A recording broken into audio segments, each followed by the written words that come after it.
我双眼全盲，所以我用耳朵观察这个世界。因为我看不见，所以我听声音的点点滴滴。我是王俊杰，你所收听的是《耳朵带我去旅行》。在这里，我们听声音的大小事。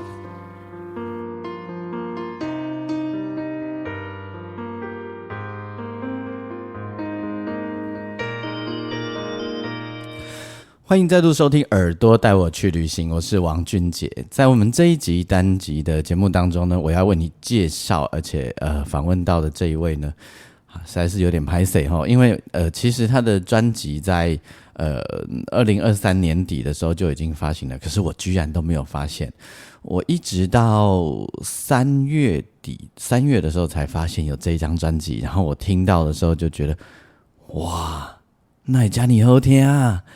这没鸿蒙太塞啦，然后呢，我就拜托我的经纪人美贤学的联络了哈，然后过程非常非常的顺利，因为这些专辑是来想好听啊，而且在我播出这一集访问的时候呢，我们这算是锦上添花吗？为什么？因为这些访问的时候还没有发生这件事哦，但是我们现在播出访问的时候呢，人已经入围金曲奖啊吼。伊是什么人？伊是林俊逸。在大家不晓得记不记得五灯奖这个节目，然后你对林俊逸这个名字熟悉度到什么程度？你可能记得是超级魔王大道模仿那个费玉清，然后你可能再远一点，你可能记得五灯奖，然后连闯 N 关的林俊逸，那时候那个林俊逸是很小的小朋友的林俊逸。那林俊逸呢，其实他是一个我侧面观察，还有听到的，还有我这次访问，我觉得他是一个挺坚持的人，他是一个非常非常坚持，而且在音乐这一件事情上面，他是很自律的哈。他到底怎么自律？等一下他会告诉我们哦。那这几年呢，林俊逸除了发行自己的专辑以外，其实林俊逸也做很多幕后的和声编写的工作，还有和声的工作哈。然后在业界大家都知道一件事情，就是林俊逸呢，他是绝对音感。好，绝对音感是什么概念呢？大家就是你随便这样噔，就这样喊噔，问他说什么音，他就知道这是什么音。那林俊逸是一个有才华，而且有一定程度坚持的人。那这一次呢，很开心可以访问到他，介绍他在2023年的时候所推出的台语专辑。那有别于过去的林俊逸，这张专辑完全用台语来写，然后呢，伊要跟你讲为什么伊要用台语来写这张专辑，还有更重要的是，这张专辑的唱歌的方法又跟进前有淡薄仔无同款。你若有听进前的歌的话，好啊，或者是你听我这节目以后，你就可以回头去听他之前的歌，你就可以理解我说的有一些不同，那个不同到底在哪里？好，废话不多说，我们就来访问刚出炉的那个金曲奖入围哈，文东公入围的等于得奖啊，然后准歌王好不好？准歌王之一。好，我们来邀请林俊逸接受我们的访问。现在跟我在一起的这一位呢，就是林俊逸。来，俊逸你好。大家好，我是林俊逸，俊杰你好。俊逸是迄个高雄人吼。我是高雄人。因为我本地不知道你是高雄人，然后我纯粹是听着你的歌。听着你在唱歌，觉得这个腔介像是做南部的腔，有可能是高雄人，所以我就安尼摇。哦，我有的歌，这张台语专辑内底，有的歌有就是特别用高雄腔唱，有的歌是尽量用大众的台语在唱。哇，恁咧迄个一直啉酒的时候，高雄腔有够重。哦，我这个专辑应该是因为。规块专辑拢是我家写的歌嘛，我写歌的时阵爱，就是甲伊三啉者。哦，好。所以你写一条啉酒的歌，你较有可能无啉呢。对，对无？所以这条歌的拍数算是内底上悬的。系用三啉这两字，你就知影这是真正统的台语的用语吼。然后，但我伫听的时阵啊，我就在想，这样啉酒应该是真文吧？啊，无文是要哪啉？我是讲你啉酒的方式应该袂甲人伫遐就是很疯狂。咱啉酒是要啉欢喜的，嘿，毋是要甲人拼酒的。我们居然讲到这首歌，他这一首歌其实还有一个跟你一起合作的伙伴，马斯卡。对，这个是在写歌的时候就想到的梗吗？还是这样？其实想马斯卡，我们认识蛮久了，一直都有对方的电话，可是一直都没有真的联络。进前咧换电话的时阵是讲，若有咧欠酒盘的时阵，当 call 一下，结果拢10档的时间过去啊，拢无真正联络到。无的原因是毋捌甲招过，还是惊？毋捌甲招过，因为我有听到原住民是先惊。我是袂惊啦，我足惊。这回要写这条歌的时阵，我感觉台语歌红的印象拢是足悲情的，足可怜的。对。若是唱一寡较轻松的节奏也是较无共款的迄种气质。想讲也是雷鬼看有通无。想到雷鬼，我就想到马斯卡。我就面皮顶高高，打电话给伊讲，我有一首歌想找你一起写，你有没有兴趣？有啊，好啊，对，安尼写。写这条歌的规个过程当中，其实阮两个无见到面。是我先写一版。你写的时候是在疫情期间，对不对？算是。就是我先写一版，互伊听。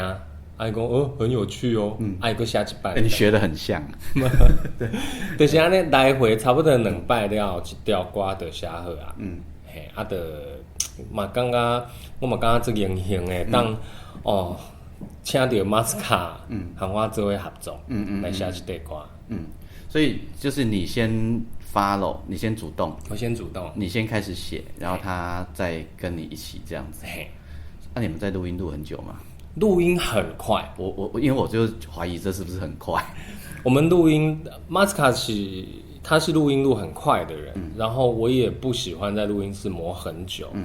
那我们两个基本上这首歌加他的 vocal 加我的 vocal 加和声，大概也就3-4个小时就录完了。这样很快，我以为你们会在里面玩很久。还好，就玩的时候是玩得很开。那马斯卡也放得很，他也是放得很开，所以这首歌不能太内向嘛。你要先放开，所以我们俩都玩很开的状况，很快就录好了。好，我先让大家听听这首歌，然后我再跟君毅聊天。这条歌的歌名叫做林娜。然后你会听，你若是对南部来，你会听到君毅用几句高雄的口音，非常高雄的口音，还有腻啊，可以使安尼，先听这个开讲。请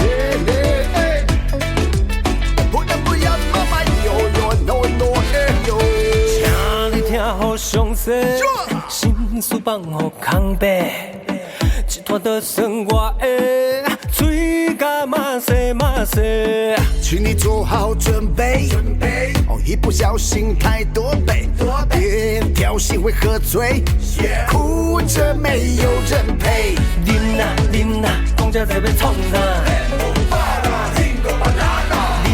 啉啊，是要做当年啊！人生有这多烦恼，咱就爱放轻松呢。有时候想得太美，没什么能够绝对哦。免艰苦，吹一个好大啦。生活从来都不嫌贵，今晚不用水干一杯耶。啉啊，大家做伙啉啊。闪啊，里面就闪啊。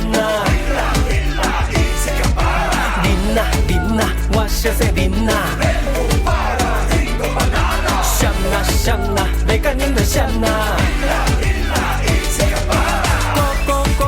古水的你，那啉啊水，高啉落去，莫说莫看我着春边。这是一首简单的开心歌，不要想了，我唱你和。人生本来就是一场假设，然后看谁要怎么选择。哎呦哎呦，哪会吃到恁啊？哎呦哎呦，拢是家己的啦。Everything full of soul， 你rock out的，今嘛重新开始，该你做朋友啦。没怕过会晒黑，只怕自己会先醉。我想你也妥协，越看你越顺眼。啉啦啉啦，讲遮济要创啊？啉啦啉啦，是要做大年啦？人生有真多烦恼，咱就爱放轻松的。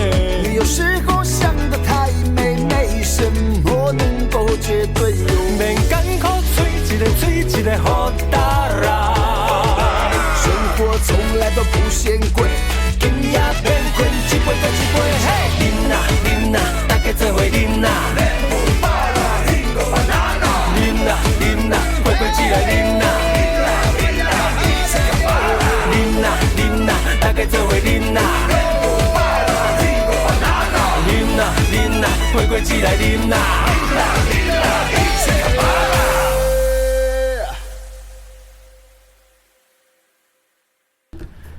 好，我有一个问题要问你，我没有证实过，是我自己想象的。请问，请问你有花很长的时间，很刻意的练，是不是？其实我有好，因为我跟别人说哈，我觉得林俊逸唱歌根本已经把自己的 vocal 当乐器练。我没有证据，但我是这样感觉的。当然要练啊，因为我的确是把声音当乐器，然后人声其实是全世界最脆弱，可是它可以做最细节，最微妙的表情，但是它的使用年限最短，对，然后黄金最巅峰的那个时期也最短，跟那个运动员蛮像的。对，那如果你要能够唱很久的话，你就是必须要不断的练气，然后不断的保持有在唱的状态，要不然会生疏。对，因为很多人会知道练乐器的人，比如说各位你们会听说练钢琴的或练小提琴的人，他们每天都要暖身啊，对，好像每天手都要怎么样，对啊。那我通常很少问歌手这一题，但我会很想问你，我怀疑也是我自己猜的，我觉得你有固定在做什么吗？固定在做什么？什么意思？说每天的练唱？对，你是不是有固定做什么？其实固定的，比方说练钢琴的时候，会固定练爬音阶嘛。对，其实我练唱也会爬音阶。哦，真的哦。对，然后就是最好的练唱时候就是洗澡的时候。然后早上起来不太真的会去暖嗓或开嗓，因为我觉得让它自然的暖开就好了，麦可以改变。然后我每天一定会做的就是爬音阶，然后会爬音阶的过程，其实就会练到很多东西，共鸣啊，然后低音用胸声，低音用鼻音，低音用头声，然后高音用头声，高音用鼻声，高音用胸声，就是一直去爬，然后用不一样的共鸣去爬。其实每一天做这件事情，可能我唱很久了，所以我觉得每天至少做这件事情就蛮够的。然后如果比方说有演唱会的时候，那就是我去年9月的时候开演唱会，然后我的练唱方式就是去跑河滨公园，这样边跑边唱，然后每天跑10公里，然后跑的时候唱，跑的时候边跑边唱。哦，你这是个可怕的练体能方法。对，可是因为你演唱会就是需要体能，对，然后如果你能够边跑边唱，你在台上好好唱就可以唱得很稳。这是我的练习方式。好，大家你就会注意到，一个歌手它的过程没有你想的这么简单哈，因为很多人都会想说啊，是不是你们都课田婚啊，哎呀靠什么保养啊吼，而且一直黑细苗唱得好啊吼，其实没有，那个所有的乐手专业的音乐工作者啊，音乐表演人，包含歌手，其实他最重要的一件事情是体能训练。对，而且我发现你的练习的方法还跟本科系的人蛮像的。我都走蛮极端的啦。对，然后因为我觉得，比方爬音阶这件事情，只有在这个时候，我会雕琢自己的每一个音要准，然后换气在哪一个音的时候，我要换过去。只有在那个时候，我会特别要求自己的技巧。因为你在台上唱歌的时候就不能有技巧了。对。再证实一件事，江湖传言，因为以前我有一个工作伙伴是你们淡江大学的那个同一届的，但他跟你不同科系。传说他说你是绝对音感，我是绝对音感是啊。OK， 这个江湖传言应该很多人知道。所以对于你来说，在练的时候你就没有这个困扰，因为你知道音在哪里。对。好，那我要问的就是。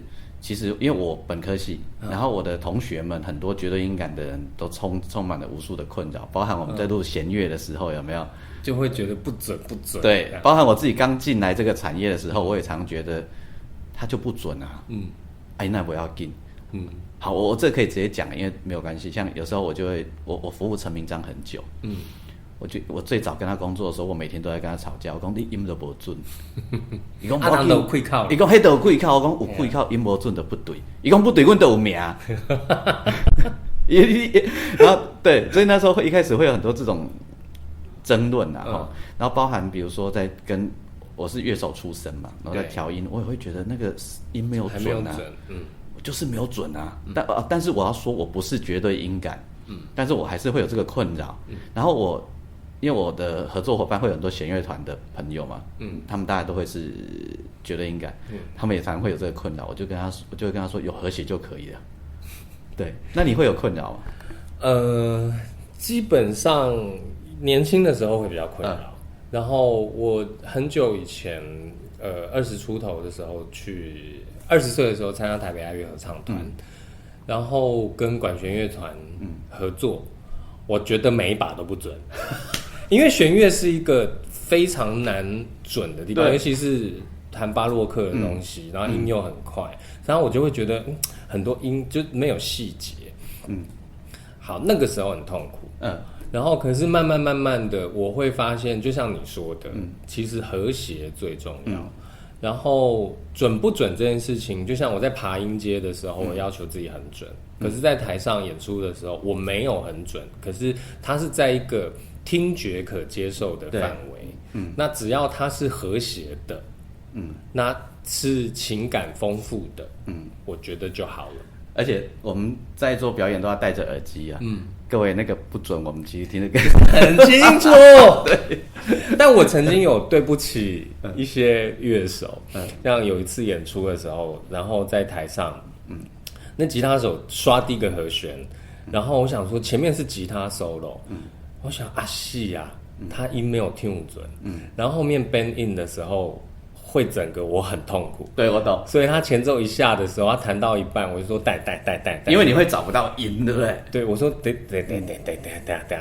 那个你 tune 一下，他说可是那个机器上是准的，我说你真的 tune 一下，等下 bend in 的时候会很不准，我求你现在 tune 一下，他就 tune 了。他说其实就差一点点。我说可是那一点点是你等一下 bend in 的时候，你会跟贝斯打架，你会跟 keyboard 打架，然后和声就不知道在哪里，然后我就不知道该怎么唱。对，那就有点对不起，而且是在台上演出的时候停下来。我在做再会把北投音乐剧的时候我们当中有一个乐手，他就是你说的他们用 tune 的嘛，他看着那个机器嘛但是我们几个都觉得就是不准，然后我就跟他说：“你听我一次，你一条弦听完，其他就用耳朵听就好了，一定会比你的机器还要准。”然后他听完了，我说：“你先不要看机器哦，你先用耳朵听，看你觉得舒不舒服。”对，他说：“很好听。”我说：“你看机器，一定说你不准。”对，他说：“为什么？”我说：“因为音乐是给你听的，不是给机器听的。”对，这很有趣。但是其实也不见怪，然后所以我就是，而且12平均率就是不平均呐、啊。对对对，其实就是不平均，数学上它就是不平均的啊！你要用机器怎么调？对对，所以如果各位你正好在学乐器啊，你可以尝试看看。我们两个说的这个不是骗你的，就是机器不会把你带到准。对，尤其是第4音跟第7音，对，一定要用听的。所以如果钢琴调音师来，他是靠机器调的，我就会知道那个一定不准。对，好，所以这个困扰其实对于很多人都有，很多人都有，不是只有我有而已。对，也不是只有俊逸有而已。对，因为有一天我记得我合作另外一个 keyboard 手玲玲另外一个 keyboard 我就说。你有没有觉得哪里怪怪啊？他说有啊，怪很久了，但是说没有用哦。对，那我要回到专辑啊，这里面有一首歌是我个人很有 feel 的，我想聊的事情，就是我想要先聊火力的歌，火力的歌，拍谁？因为我听这首歌的时候，我有起鸡皮疙瘩。哦，为什么？没有去细想，对。我有感动到，你的感动是因为你有啥物故事含这个歌？无，我是因为单纯听歌词、听歌。安尼哦。嘿。其实这个歌在写的时阵是在纪念我一个19岁过生的鸟啊。我是安尼个。嘿。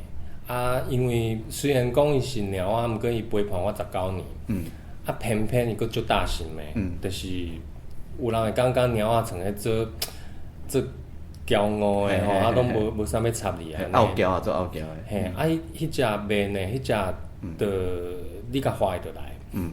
吼，伊陪伴你19年，迄已经是你的一种生活习惯。对。你吼是讲伊离开的时阵，你开门入去门的时阵，你骹边无伊来甲你塞奶。心肝会做寂寞，所以我就特别写这个歌。我写这个歌是因为我感觉人咧离开的时阵，咱台湾人吼，就像个做避讳去讲离开这件代志。毋过我感觉这是总有一天，咱拢会离开。对。其他的人的离开是咧，互咱做心理准备。迄拢是为咱将来家己的这个。最后的期末考在做准备，所以想咱无爱好好啊面对。这个鸟仔离开的这个代志，我伫最后一天咧送伊走的时阵，我就有特别甲伊讲谢谢，因为伊用伊一世人的时间来陪伴我。伊最后个就是拢一世人拢遮尔大心，伊最后嘛足辛苦的。咱将来拢无想到讲要含离开的人讲是啥。再会，还是多谢，多谢。所以我感觉应该写这个歌，就是若是你搁撞到要离开的人，你也会记得甲伊讲一个多谢。在录这个歌的时阵，因为我制作人其实伊一句台语拢袂晓讲。我请伊来是替我听音乐的部分。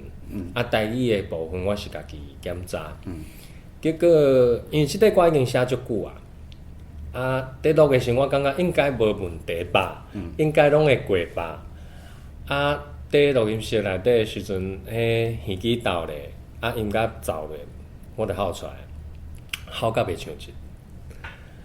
后来就是我的制作人就讲，马紧你做你好，毋过你哪吼哪唱。你哪吼哪唱，一定是袂当用的嘛。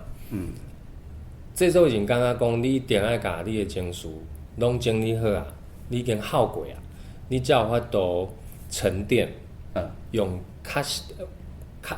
含较早无共款的角度去看待这条歌。所以录到差不多第3摆、第4摆的时候，我已经耗到迄片音片水讲流。制作人忽然讲，会当啊，咱开始正选。伊要爱你这个音色哦。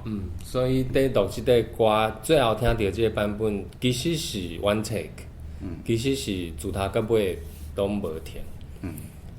就哪吼哪唱，是讲好甲无头前，一开始才验对。所以就感觉听了嘛，感觉像个无，和我较早唱歌的方式无啥相像。无毋对，我听嘛是，我家己嘛有即种感觉。而且我会觉得，你安尼讲，我可能知影，我有一个感受是迄阵我咧听的时无去注意到，就是我感觉伊的修饰感有甲其他的歌比起来较少。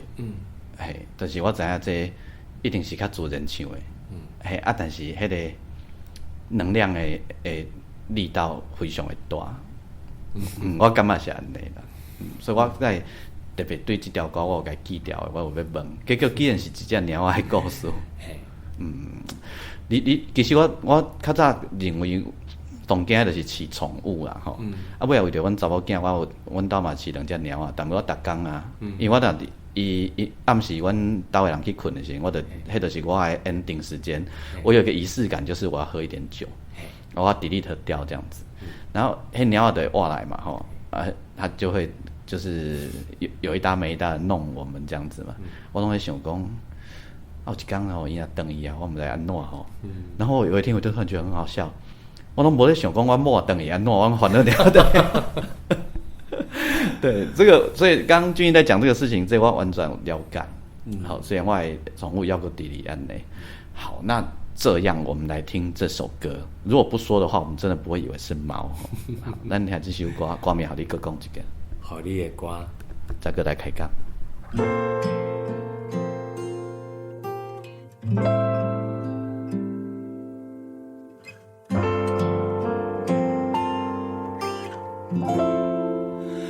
我来写歌，要予你听。歌是有你，你咧叫我，世道茫茫，有你作伴。这段路袂孤单。我来唱歌，唱予你听。歌是有你，你敢知影？世界花花，路无好行，莫回头，唔通惊。虽然愿你走，但心甘你听。缘分已经到站，牵你的手，我会放。你的笑容，你的形影，你陪伴我的每一天。我会永远甲藏伫心肝。万行请你放下，万事我的存在。最后一句再会，我会保重你莫牵挂。惜别的事拢无遗憾，春光目屎飞袂干。乌云若散，日头会开阔。时间如流水。岁月催咱行，点点滴滴，全部化作一声，感谢天公伯啊！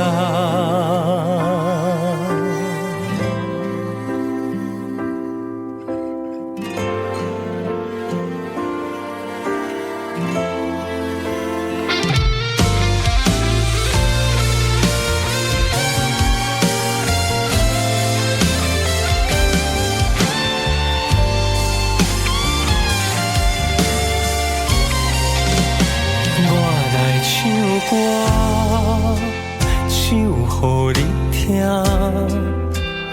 歌是有你，我唱甲扫声，天地看看，来去不由我，盼望中相会吧。虽然愿你走，但心甘你疼，缘分已经到站，牵你的手，我会放。你的笑容，你的形影，你陪伴我的每一天，我会永远甲藏伫心肝。万行车你放下，万事我会存在。最后一句再会，我会保重你莫牵挂。惜别的事拢无遗憾，船光目屎飞袂干。乌云若散，日头会开阔。时间如流水，岁月催咱行。轻声细碎，最后搁讲一声。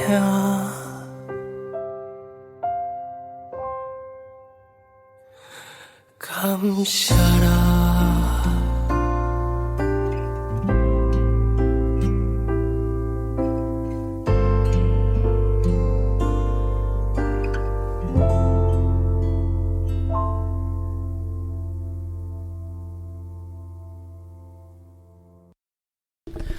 刚才俊逸有讲到一件事，就是 one take 这件事。我是看我听了，我每次说我看那个大家就要来俩包，你有没有看到这样子哈？好，我听大伦的脸书，那个大伦的脸书写说，他说你会尽量要求自己在录唱片的时候啊，是用过去传统的录法，尽量让自己不要剪，尽量 one take。对，所以你几乎都做到。几乎都可以，但有一些技术上可能，比方说喷麦，黑的无声嘛，吼，嘿嘿，喷麦我就会整段重录。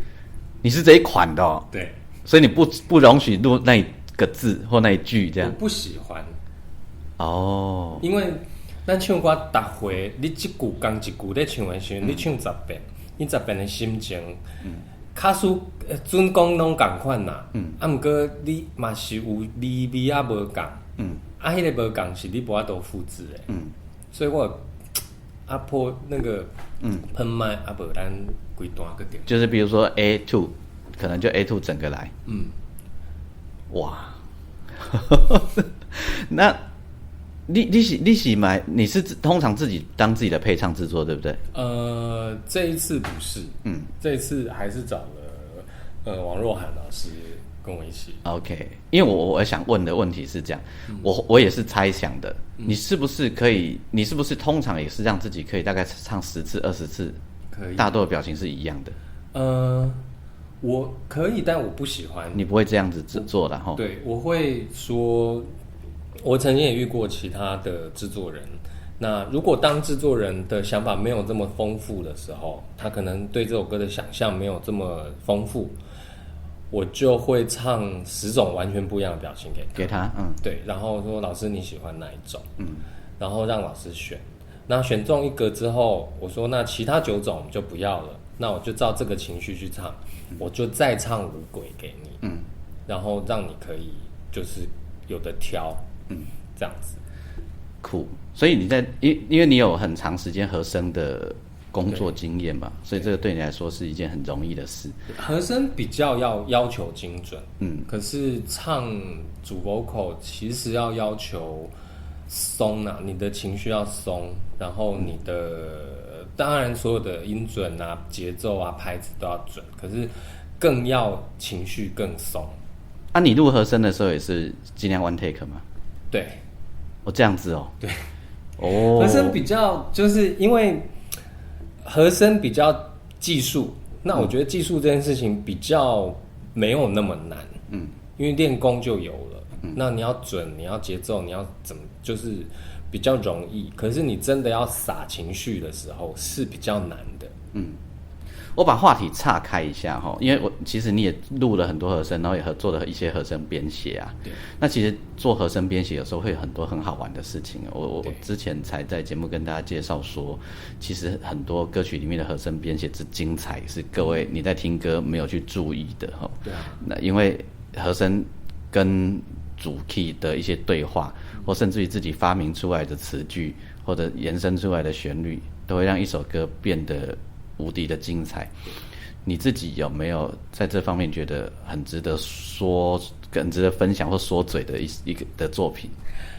其实是这样，录和声的时候，如果你不知道发生什么事，然后你没有听音乐，然后你只听和声的那个人在唱，你会觉得他很像神经病，很像呆子，你会不知道他在呜什么啊什么。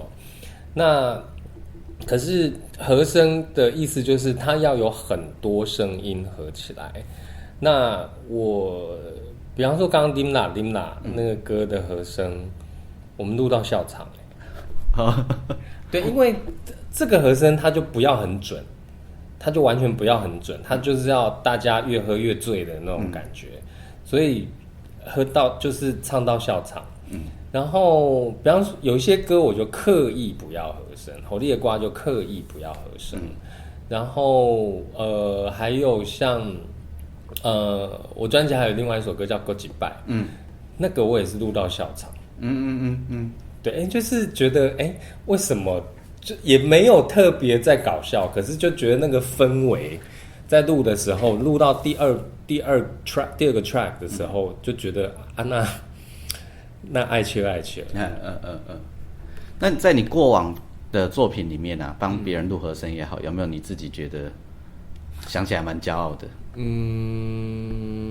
我不能说是谁哪一个歌手，当然，然后可是我曾经有帮歌手唱过主 vocal， 然后歌手不知道那个声音不是他。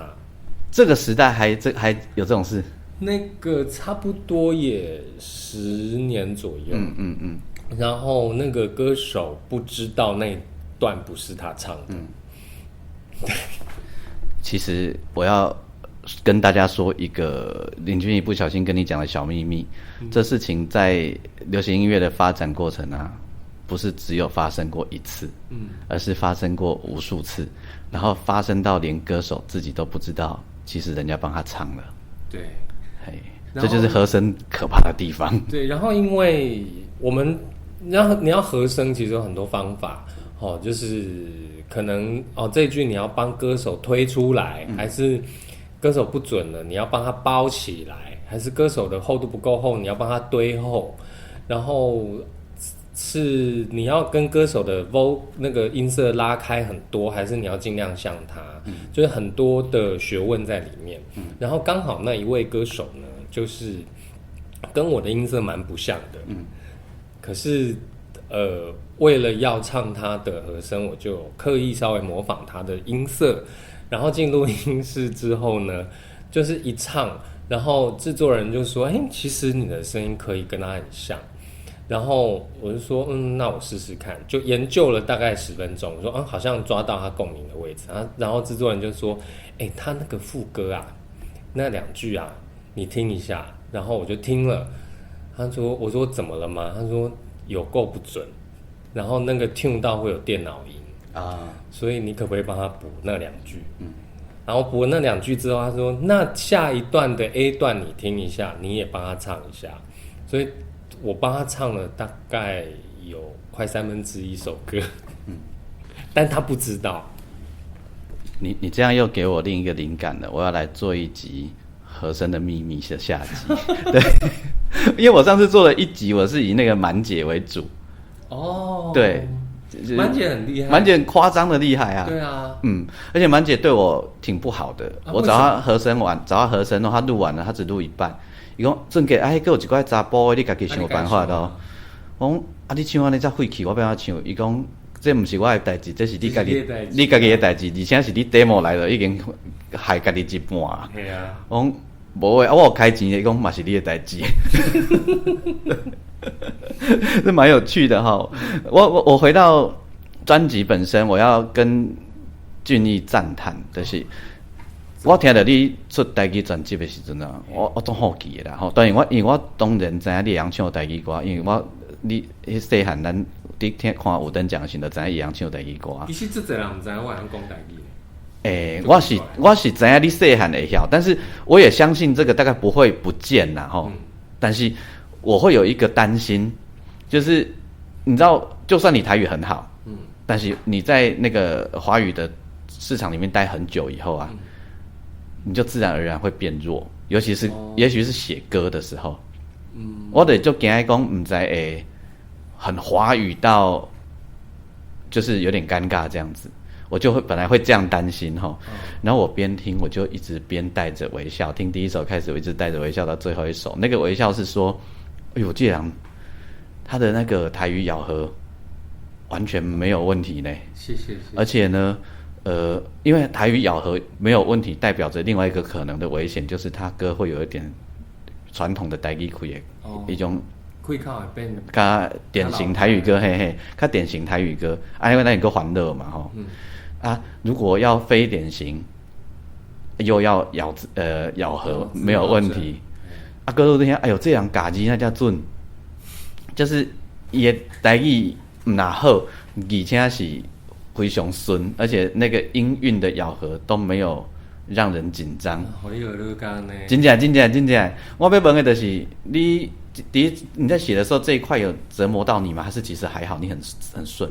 其实还好因为我一直都写歌，然后我之前写歌一直都有一个障碍，就是我觉得我的歌词都写得不好。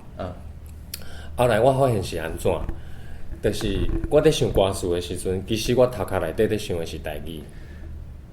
我在写歌词的第一个直觉其实是台语，不是国语的。所以我较早咧写国语歌的时候，我讲奇怪，我哪拢写袂出来别人写的款，人安那堆叠，人的情绪安那一站一站安尼，敢若海波浪。想那我就写袂晓咧。后来有一天我就开始想讲，敢会是我的头壳内底底，毋是国语的逻辑。我就开始写台语歌，结果我开始写台语歌的时候，才发现对啦，因为我头壳咧想的是台语啦。我听了有点头皮发麻。啥那？因为本人遇到的问题和你一模一样。不过我有比你较早注意到，我伫咧20年前就发现答案啦。这咱都无法度。所以这回佫有这块专辑，除了马斯卡了，佫有一个我的好朋友严云龙。云龙大家其实对伊的印象是写国语歌的，其实台语歌嘛写得袂歹，所以有几若条歌的歌词是阮两个做伙写的。云龙对歌词的这个文字吼，他就是有一种很特殊的美感，所以这部分就交互伊。不过有一寡台语迄开口啦，也是一寡字尾爱安那押韵，嘛是我会甲收转来做。所以规块专辑的合作嘛，拢总欢喜嘛，足顺利的。我家己开始做歌手以后啊，因为我平常咱较早伫做乐手，也是伫幕后的时阵，免对观众讲话嘛。我自从要做歌手以后，我碰到一个问题，就是像你讲的安尼，我是先台语思考的文字，所以我在讲话的时候，我大脑里想过的是台语。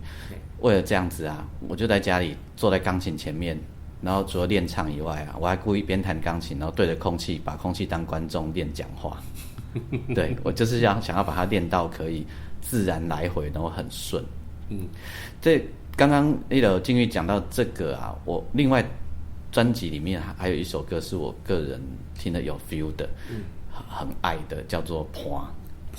对，你介意这段歌是什么？好，我有一个奇怪的联想，我伫听《伴》的时阵啊，我唔知安怎，我会甲伊甲另外一首歌叫做《可怜乱飞再会吧》。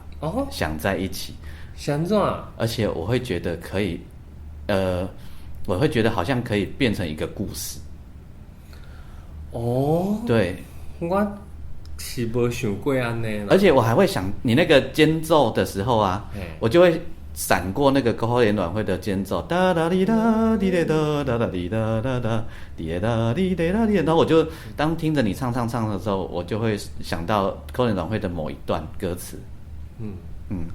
可能编曲有安尼想吧，不过我写的时无安尼想啦。那也是我也没有理由啦，我也没有去详细的研究为什么我会这样感觉，但我又想到这个。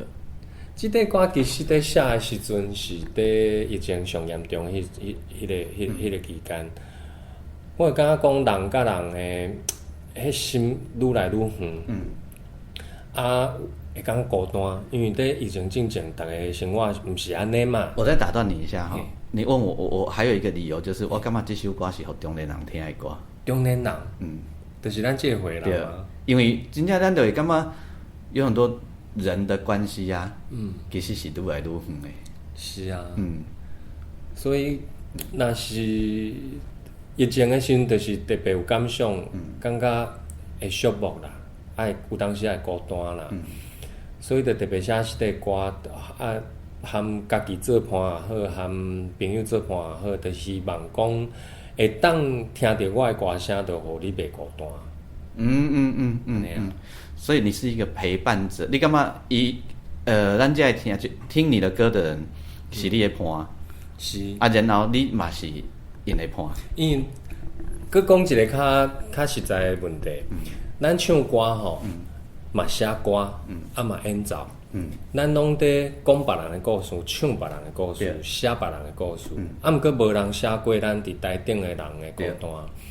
我感觉即条歌其实嘛是足自私的一条歌，即条歌唱出着伫台顶演出的人的心情，因为我内底有写着讲，你的故事有我的心情，我的你的故事有我的心声，我的歌声有你的，啥物啊？我袂记诶，悲欢吼，唱的，我家己的歌词我袂记，就是讲，因为你的故事。所以我会当唱出感动的歌声，所以咱是互相做伴的。啊，嘛希望讲台顶唱的所有的音、所有的歌，拢会当互你有一寡感应，互你有一寡联想。吼，就是台顶台骹咱互相做伴，特别孤单。啊，伴即字嘛是一人一个人，啊一半的伴。啊，一人一半，就是有伴嘛，啊，就有伴就袂孤单。这首歌，各自对号入座，蛮容易的一首歌。因为迄个我啊袂晓讲啦，反正大家我们来听这首歌，叫做《伴》。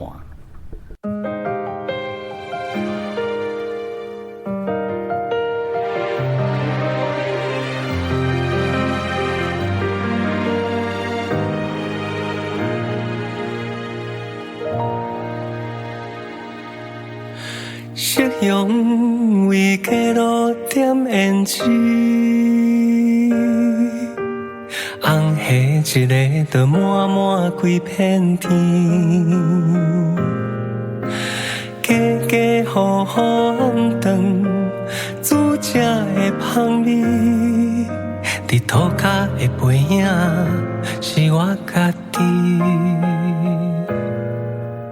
看人悲伤欢喜，跋倒搁徛起，笑笑面对世间的虚伪。一双对，一个人，一道菜，一支嘴，一顿饭。一个我，一世人，一个人。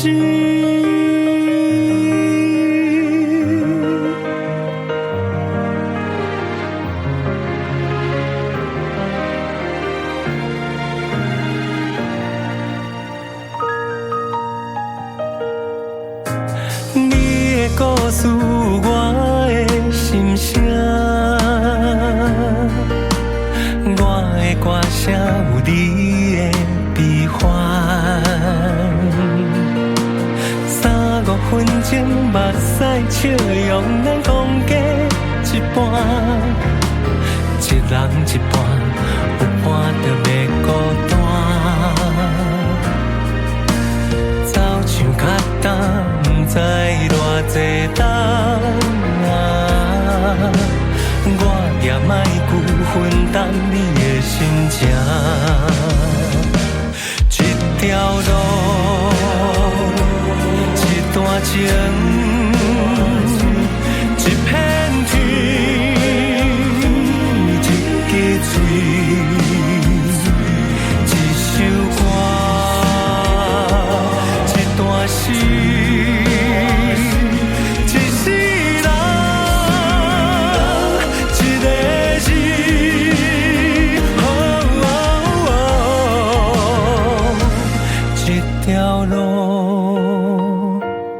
一段情，一个家，咱斗阵来换你的手，予我来牵，一世人一个伴，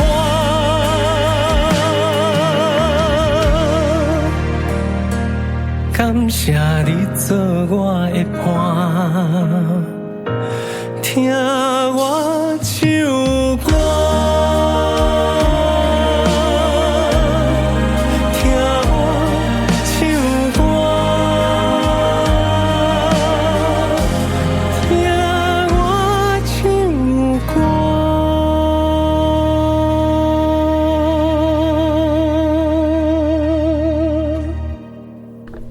其实我两个有一些相似之处，边聊着的时候，我就观察到，我就想到了，我两个是歌手，然后我两个拢弹琴，然后伊是真专业的合声琴制作，啊，我是编曲，是，所以我两个在音乐路径上有一点相似，然后也是大多时候在幕后，圣港斗，圣港斗这句很好，所以伊个阮伫做音乐在想代志的时阵，他刚俊逸讲了很多事情，我是有感觉的，包括伊咧写创作的时候，在感受。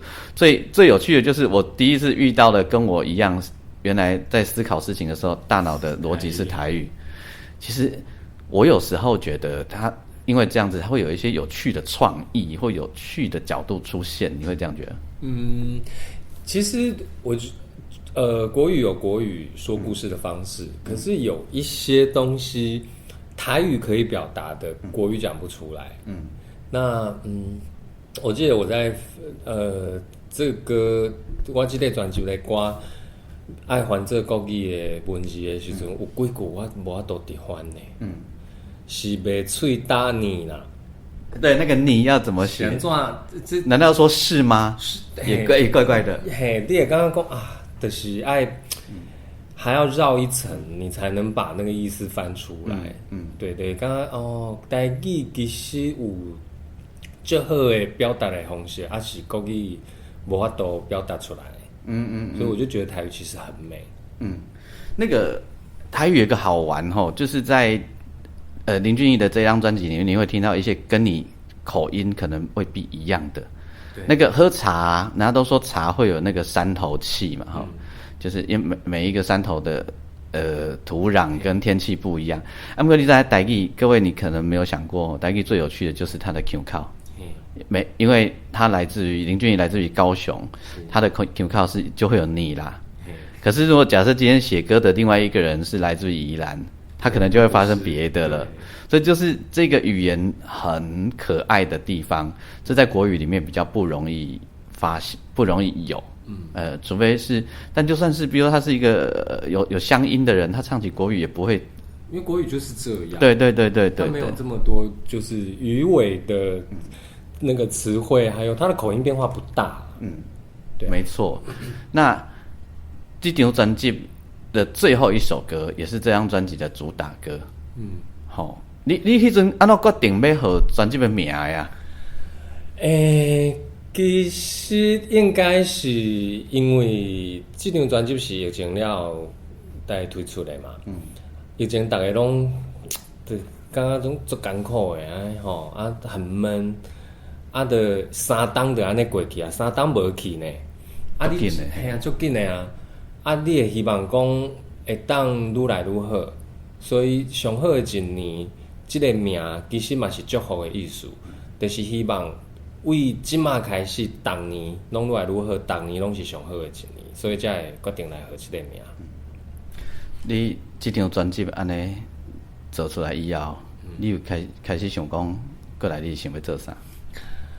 过来哦，其实我一直拢有继续咧写歌。我即个专辑所有的歌拢毋是为着即个专辑写出来的，当然，拢是我较早我离顶一张专辑嘛9档啊，这9档内底渐渐累积，渐渐一条一条写出来。啊，搭要做专辑的时候，我才为较早写的遮的歌内底来选，吼啊，什物歌适合，什物歌的曲风，有个欠紧歌还是慢歌，欠什物款的大调的歌还是小调的歌，才为较早写的歌来拣。即马嘛是咧做共款的代志，咧继续写歌，因为我感觉咱人咧创作有一个巅峰期，我足惊咧讲我的巅峰期过了，我会写袂出来，所以趁我即马搁有法度写的时候，我会一直写歌。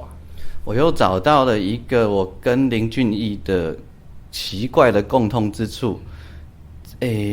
我拢惊的巅峰期，它随时都会消失，而且觉得搞不好就是明天。不知道什么时候不知道出来，对，这个就是运动员心情各位，因为你不知道你的身心的体能的状态会什么时候改变，那下一步改变到哪里是好是坏，我们都不知道。因为创作它跟唱歌这件事情，唱歌你的状态是比较能够意识到的，好像现在的音色没有年轻的时候亮，可是现在的情感比较丰沛，你可以比较清楚意识到你现在的状态。可是创作没有办法，你写不出来就写不出来，你熊今晚有灵感的时候，你就是做什么写。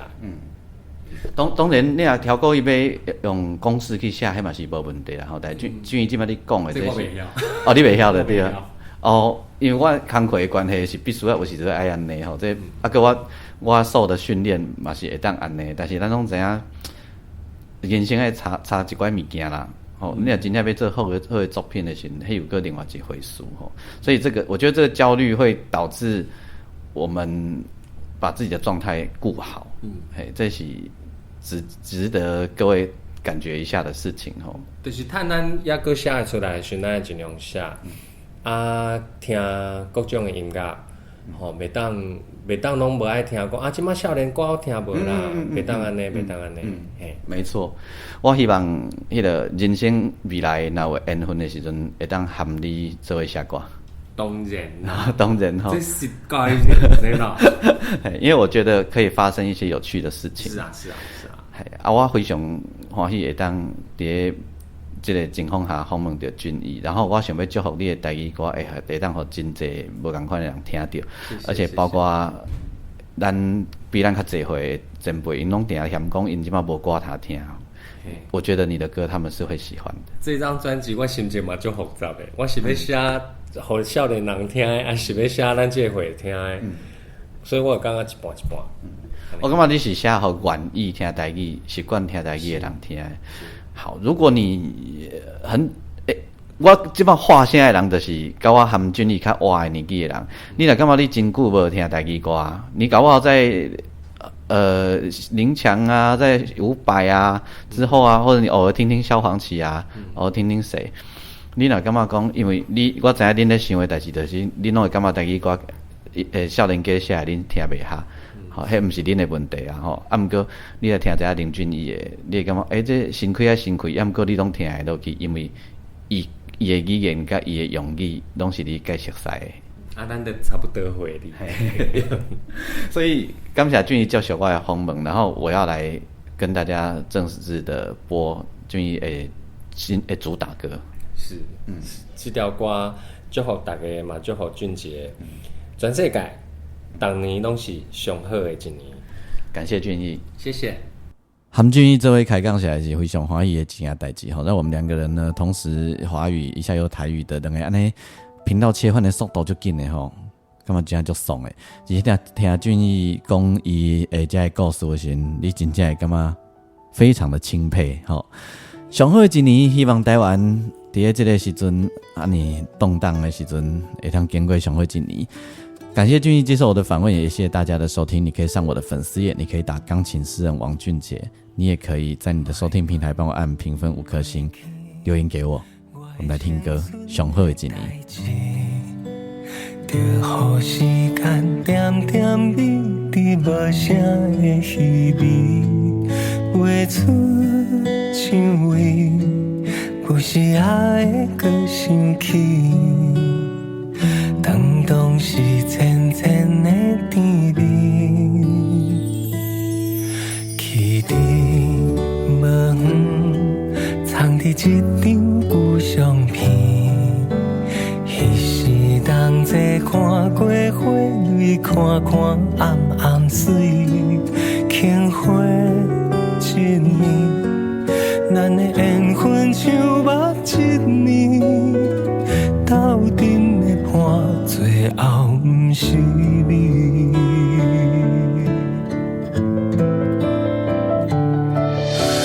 拄着你迄一年，是上好的一年。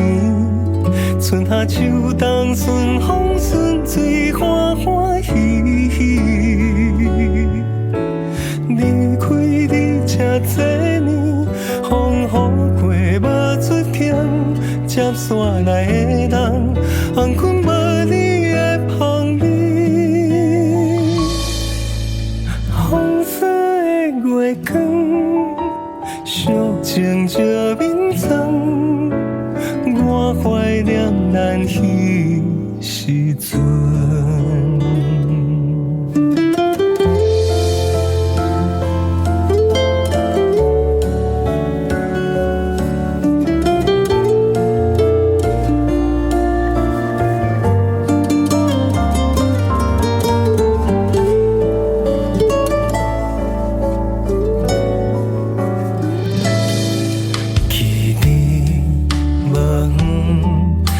一张旧相片，彼时同齐看过花蕊，看看暗暗水，轻花一年，咱的缘分像目一年，斗阵的伴，最后不是你。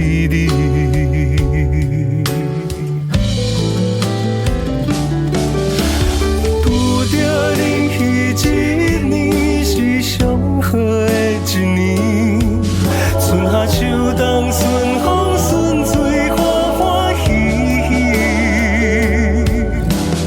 离开你这多风雨过无出险，接线来的人，红阮无你的香味。红色的月光，寂静这面窗，我怀念咱彼时阵，想阮的人也袂困。